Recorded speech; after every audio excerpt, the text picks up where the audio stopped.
Hi, it's Danny Flexen for Seconds Out on Sportsnet TV, here with Chris Mason. This is our third Seconds Out special, and this time we are focusing on the British heavyweights. Obviously, we've got Anthony Joshua, who's a current kingpin in world heavyweight boxing. He's a Brit. Tyson Fury coming back on June the 9th, which we've talked about earlier for another video you can see on here. And a lot of young British up-and-coming heavyweights who are eager to make their mark. So Chris, let's start at the very top. Let's talk a little bit about Joshua. Currently deep in negotiations, his team with that of WBC champion over in America, Deontay Wilder. Do you think that fight will happen next? And what will happen if it does? I don't think it will happen next because Barry Earns almost indicated or suggested that they don't want the fight next. They think it's a bigger fight, another 12 months down the line. I think that's a high-risk strategy because both of them, we all know, have got potentially dodgy whiskers or whiskers that have been examined and almost a disaster has happened. And I think that would be a high-risk strategy. If one of them gets beat, fight's done and dusted, it's over. And the return of the big man Tyson Fury, Mac is back. That's another thing that they've got to explore, that avenue of when's that's ultimately got to happen.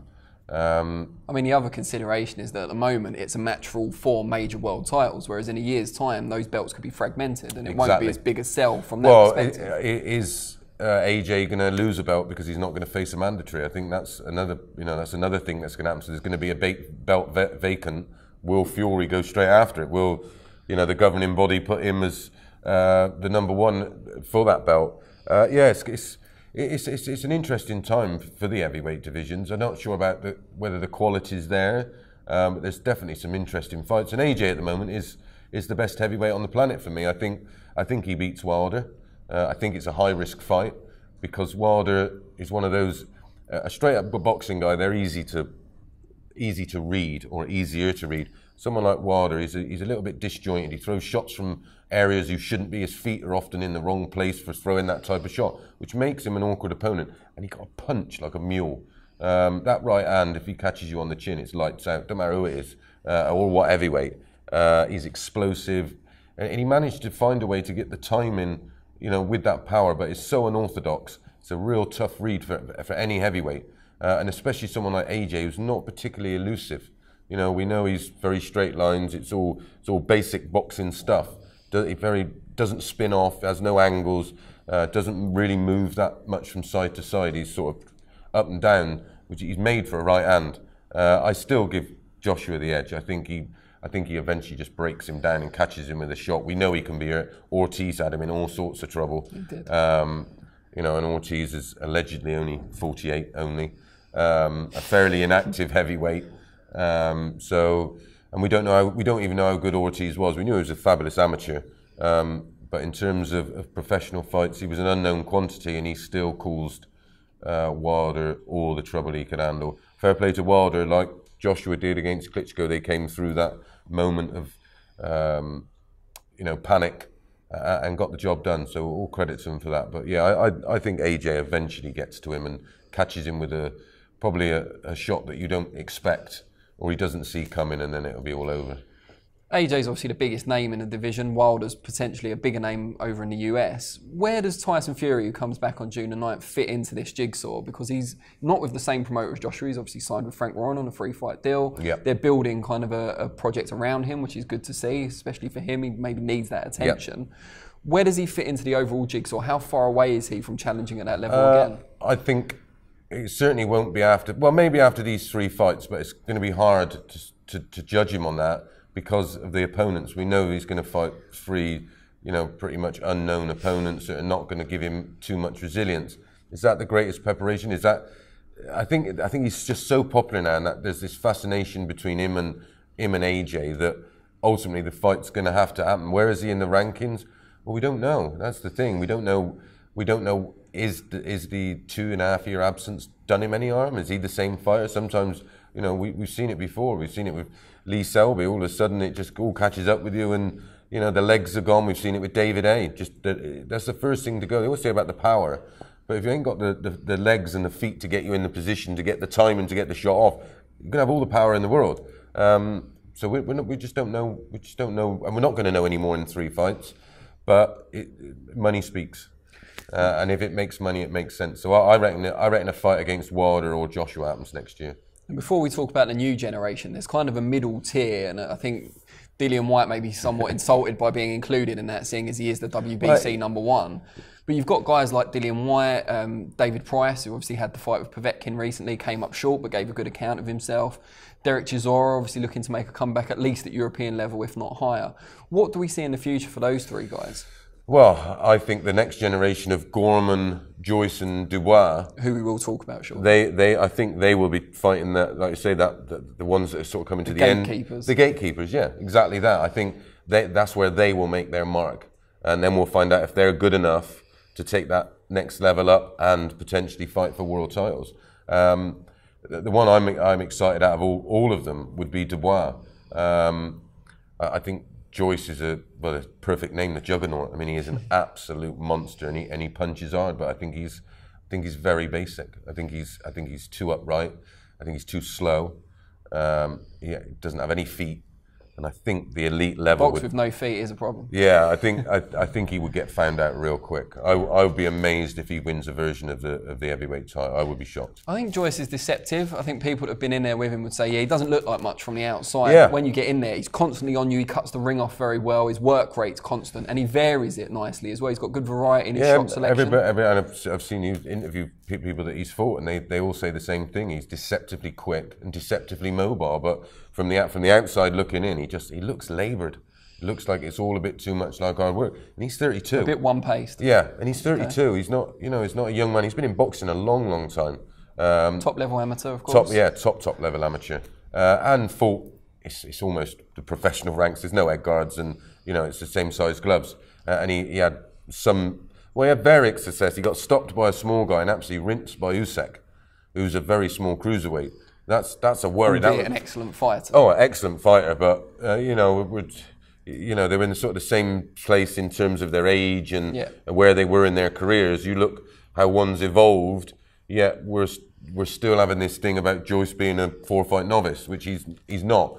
No, but it must be kind of refreshing. He's only 4-0. He's already the Commonwealth champion. He's calling out Jarrell Miller, for example, who's highly ranked. Derek Chisora is another one. Dillian Whyte, I think Dillian Whyte, also. I mean, all credit to him. No faulting his ambition. Absolutely not. And listen, I'm not saying that he wouldn't beat those guys, because someone who carries that much power, and if he can hold a shot as well as what we think. We know he's been over, but listen... It's his relentless nature as well, because a lot of the modern heavyweights are quite kind of, not, you said about laboured earlier, but not so much laboured, but take their time a bit more, pick their shots. Fury is an example of that, as we discussed earlier. They're low risk. They don't commit, where Joyce looks like he will... Yeah, you'll get stuck in and have a fight. Yeah, and he's constantly cutting the ring off. He works at the range that works for him. He switches from head to body well, and his volume is really good. He reminds me very much of a Frank Bruno sort of type guy. He was the same kind of thing. He would sort of eventually get you into a corner and ultimately try and knock you out. It's interesting. Dubois reminds me a bit of Bruno in the fact that he's got that thumping jab over and over. He uses it to close the range. Yeah, and exactly. He's still a bit raw, Dubois. I think he didn't have a long senior amateur career. Unfortunately, they don't have the mobility of Gorman, but Gorman lacks the power of the big two of Dubois and Joyce. If you could, composite heavyweight. Yeah, if you could put all three of them together, you'd come up with the ultimate heavyweight. A 6'5" mobile juggernaut. It's going to be interesting to watch them evolve. And I totally agree with what you said. The gatekeepers are now going to have to face these guys.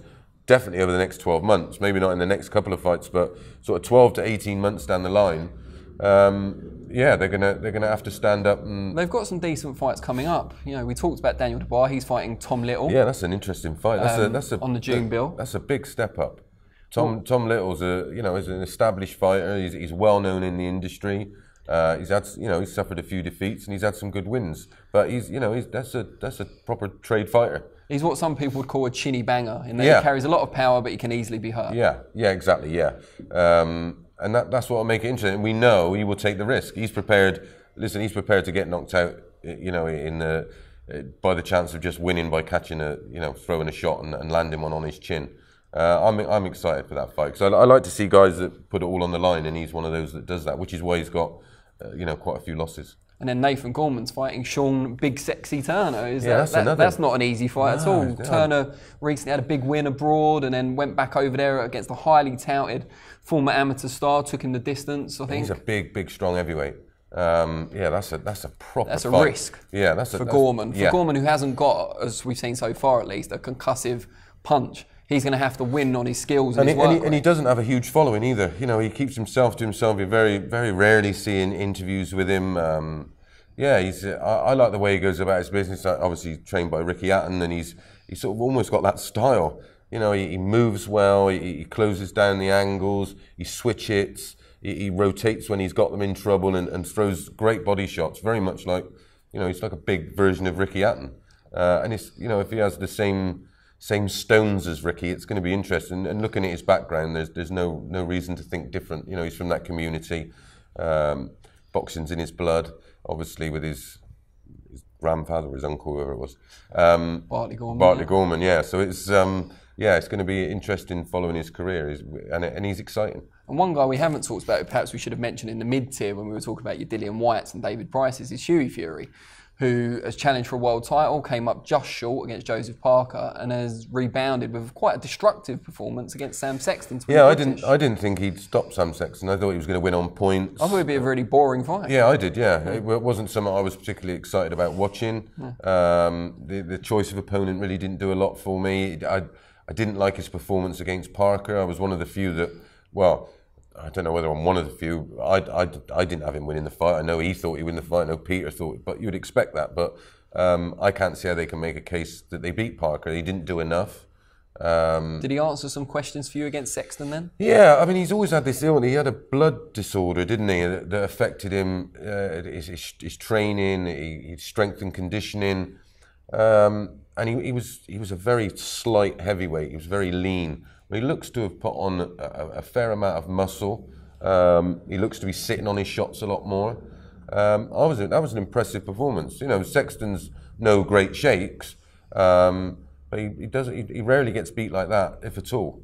And when he has been beat, it's been by a decent operator. So for a comeback fight and wanting to make a statement, I think Hughie did just that. And you know, he's one of those nobody really wants to fight because he doesn't bring any money. He's a bit of a promoting nightmare because he doesn't sell a lot of tickets. The TV companies are not that sold on him, I don't think. And obviously with what's going on with Tyson, you'd have thought he'd have hung on to his coattails, but he's sort of going his own direction. Yeah, it's going to be interesting to see. He's just not a fighter that anybody would want to fight. So let's put you on the spot. Taking Joshua and Fury only out of the equation, who will be the next British heavyweight to win a world title? I mean, it might be none of them, but if you had to pick one that could do it. I would probably go with Dubois. Okay. Even though he's not high in the ratings yet, so... No, I just see something in him that excites me. You hear the sparring stories and everything else. There are loads of stories about Joe Joyce in sparring as well. But yeah, I like what I've seen from him. I like his attitude. I like his work ethic. And I like the way he fights. I think he's one of these. He's only a baby, isn't he? He's 21, 22. I think he could be one to watch out for in a big way. I think of them all, he'd be the one that I think wins a version of the world title before anybody else. So Chris Mason's picking Dubois. If I had to choose, I'd probably go Joe Joyce, mainly because of how quickly he's being moved. But we'd love to know what you think. So drop us your comments about this Seconds Out special. Who are the British heavyweights that you think are going to make their mark over the next year or so? Let us know, and we'll see you next time.